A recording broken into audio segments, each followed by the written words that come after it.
it's just one of the most interesting jobs in project management. Actually, if we just tweaked this and did this a little better, we're going to get a much bigger return. Or actually, if we just looked at perhaps like the way that our sponsors work within our organization, maybe we can do some work with them and we'll see a dramatic change. They can literally, in PMO, work in different areas from project, program, portfolio, at any of those levels. And the challenges are just always, there's different challenges happening all the time. This is about being able to help your organization get better at projects, full stop, and there's a lot of stuff in there for you to go at. It's been 2 years since I met up with Lindsay Scott from the House of PMO to get her insights into PMOs. A lot's changed for me since then. At the time, I was working as a full-time PMO lead for a financial organisation in London, and now I'm not. But that's a story for a different video. What I can tell you is I'm now giving some thought to my next assignment. So, before I hit the market, I've been swatting up on some PMO best practices. And also, I've been reaching out to PMO experts to brush up on my knowledge about what PMOs do and the value that they bring. So let's start with the obvious. What is a PMO? So PMO stands for Project or Program or Portfolio Management Office. And what that means is a group of people who are dedicated to making projects or programs or portfolios of projects and programs happen in the most efficient, smooth way possible. Now, at the project and program level, that can look like supporting the delivery of strategic projects or programs. So assisting a project or program manager in some of the day-to-day heavy lifting of project management processes. So particularly with strategic programs, what you sometimes see is that an operational person who's a subject matter expert in whatever it is that the program's doing. So in an insurance company, say, the program might be to replace the policy administration system, and you get someone who's an operational expert in policy administration running that program, but they may not know an awful lot about project and program management.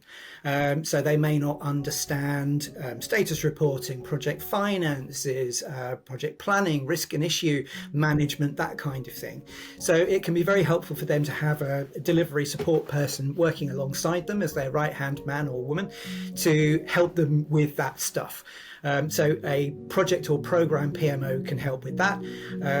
Also to implement any project management processes that are mandated from the centre of the organisation. The centre of the organisation being the portfolio management office. So a portfolio is a collection of projects or programs, usually the totality of projects and programs in an organisation or part of an organisation. And portfolio management is all about selecting those projects and programs and managing them in such a way that they bring about the maximum benefit for the organisation at the minimum cost. So portfolio management, project portfolio management is about making sure that you're doing the right things. So selecting the right projects, that is to say the ones that are contributing the most to delivering the organisational strategy, and that you're doing them in the right way. So that is to say that you're doing them for the minimum cost and with the minimum amount of risk, surprises, and with robust documentation in place so that you can go back and revisit the governance of how decisions were made and how the project was managed. So that's what a PMO is. The Project Management Office, the Program Management Office, and the Portfolio Management Office.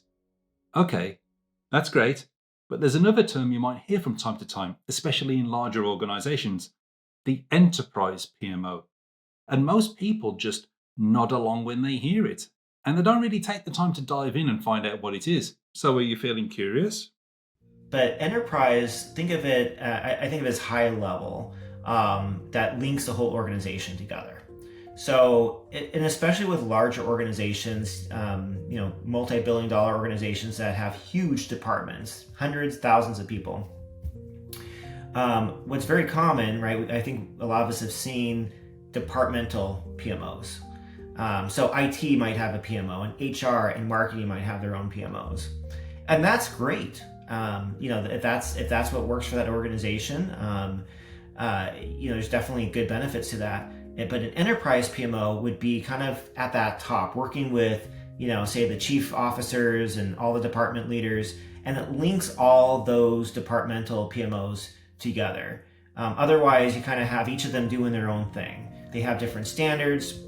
A lot of what I've seen at different organizations, they don't even use the same project management applications and softwares, And so if I'm, say, the CEO of an organization and I want to, look into the data and get some, reporting on how are my projects doing and programs, and I want kind of a consolidated view, I can't get that if there's, 8 different project management programs that people are using. So that's where enterprise PMOs can come into handy, right? And sometimes you have a couple different main applications you're using, that's fine, but you standardize that across the way, the governance, you have it all linked. So that way, yes, you have IT PMO, you have marketing PMO doing their thing, but making sure you've got alignment still. They're all kind of working together in harmony for the overall organizational goals.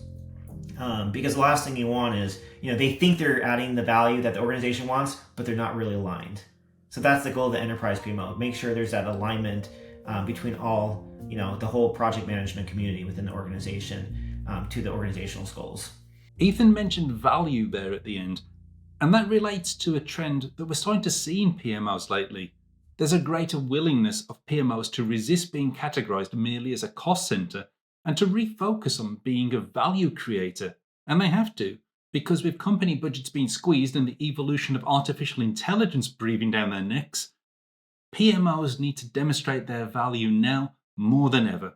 About PMOs, I believe that there is something really, really strong. I will not say coming up because it's already here, right? But now I see many people talking about that. For many years, PMO professionals, they were much more committed with the techniques than with the real value that they were generating. So now I see some people saying, "Oh, I will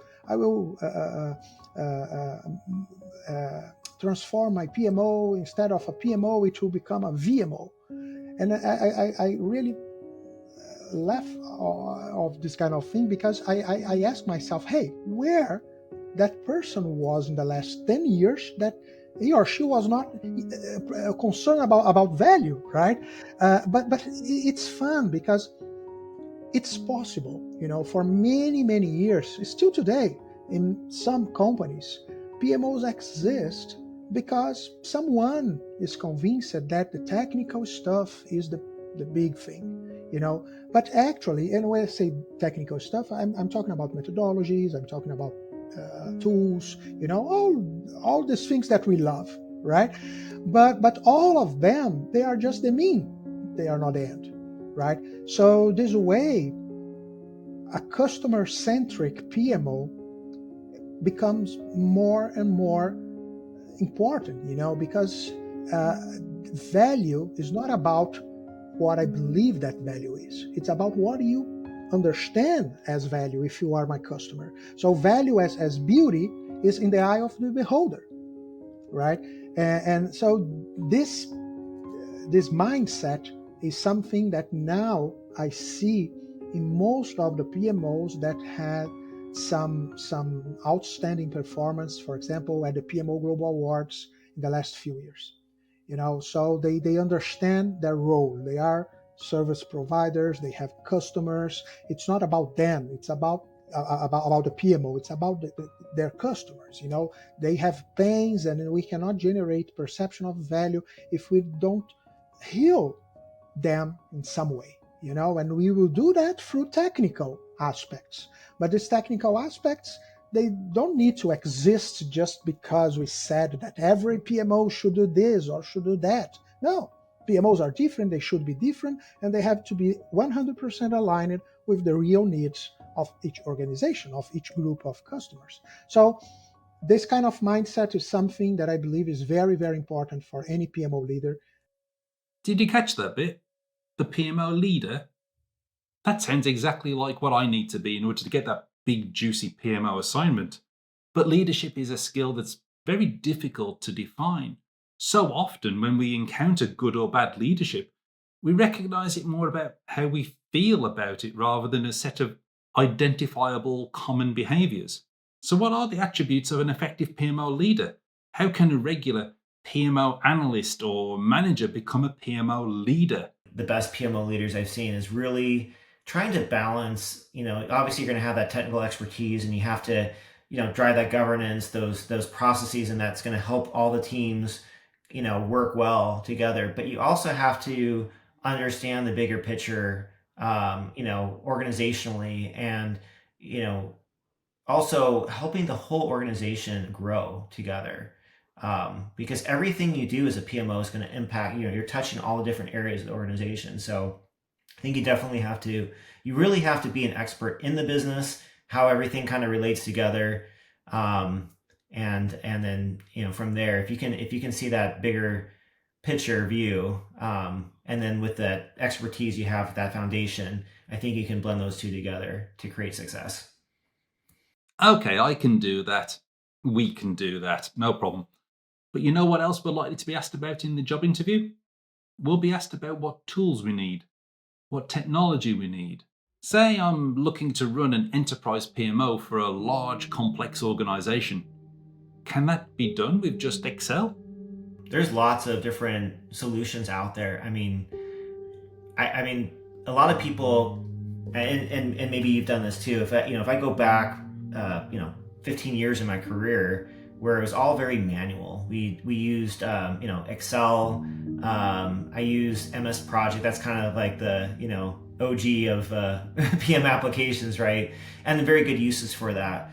But of course, if you're using things in Excel or Google Sheets or not a specific PM application, that's going to make things a lot more difficult, I think, for the teams. They're not going to be automated. They're going to take a lot more effort. You're not going to be able to click of a button, get these automatic reports, pulling real-time data, and some of the AI that's being introduced in some of these applications, making, just saving the teams a lot of time. So that's where I think, even moving on, and Project has really good applications, especially for like in the United States, the Department of Defense, earned value management, things that it can do. But there are newer applications that have come out that are very much easier to use. They make it a lot easier for teams to collaborate and communicate.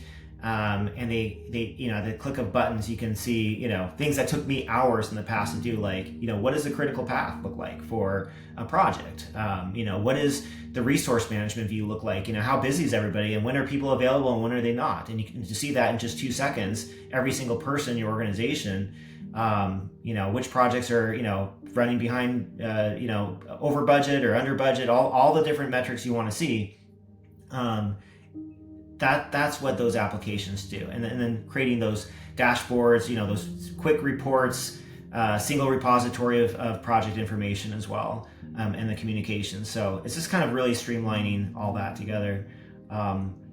You might be aware, I think it was almost a year ago on LinkedIn, I have it on my featured part of my profile, but I did a kind of comparison of, I think, the top 15 that I saw project management applications, just solely applications. So not like, and things that were reasonable for most organizations. So there's some really big ones out there, Oracle and Primavera, P6, that are huge efforts and money. So I'm not talking about those. I'm not talking about like ServiceNow, which is based around service type tickets, but also has a project management component. I'm talking about solely these project management applications that are really growing in popularity. So I kind of did that comparison series, and kind of talking about different pros and cons of each. There's a lot of really good ones out there that people definitely should consider, and they don't end up, for the most part, have to be a whole lot of money either. There's a lot of low cost options for organizations to look at. Okay, so we have different tools, and we've heard that there are different types of PMO setups. But why are there so many different types? Why doesn't every organization have the same tools and the same approach? I've never worked in 2 organizations that have the exact same setup. Why is that? Why is it that PMOs who have an obsession with standardization have this lack of consistency? Organizations run themselves in many different ways, and they have many different needs of their change portfolio, and therefore their PMOs. I mean, a PMO should always be there to solve a problem,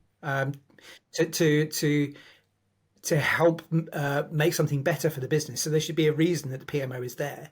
It might be to increase project management maturity. It might be to get greater transparency into what's happening in the change portfolio. But there should always be a reason why that PMO gets set up and what it's there for. So the most successful PMOs are built around the needs of the individual organization and not around the needs of the PMO leader. And that makes sense. Everywhere has a different set of challenges, and you can't apply the same solution to all of them. So a wise PMO leader won't just try to replicate their success from previous assignments. They'll need to listen to the needs of their new organization and deliver the value that they need. Speaking of the value that PMOs add, maybe it's worth getting a reminder of the value that an effective PMO brings to an organization. I really like helping people. I believe that professional project management helps all sorts of people in organizations, internal, external stakeholders, people who may not even realize it, that aren't tied to specific organizations, right? But they later benefit because of what that organization did. And they did it better because of professional project management guiding the way. So, but yeah, with strong project management, PMOs helping to kind of help that effort, employees are going to be happier, clients are going to be happier, you're going to have higher margins, you're going to have streamlined efficiencies, which is good for everybody. That's better job security for people, that's better products and services on the end. People are going to be happier all the way around. So that's that mission, and more organizations are seeing that, but more need to see it as well. More top leaders need to understand that. And so that's where just the more of us are speaking about that can help. And then showing up to, it's not just speaking, here's what it does, but demonstrating that, right? Every single person in the project management sphere that's working on projects or leaders, PMO leaders, we have to show that value. We have to show up every single day and continue to show and align to the organization's goals and objectives, and show that value that we're bringing, being impact drivers. Okay, that's really helped. I think I'm ready to start talking to clients and employers again, though there's always a chance I'll get asked in an interview soon about the future of PMOs. So I guess I need to revisit this video next. Why don't you come and join me?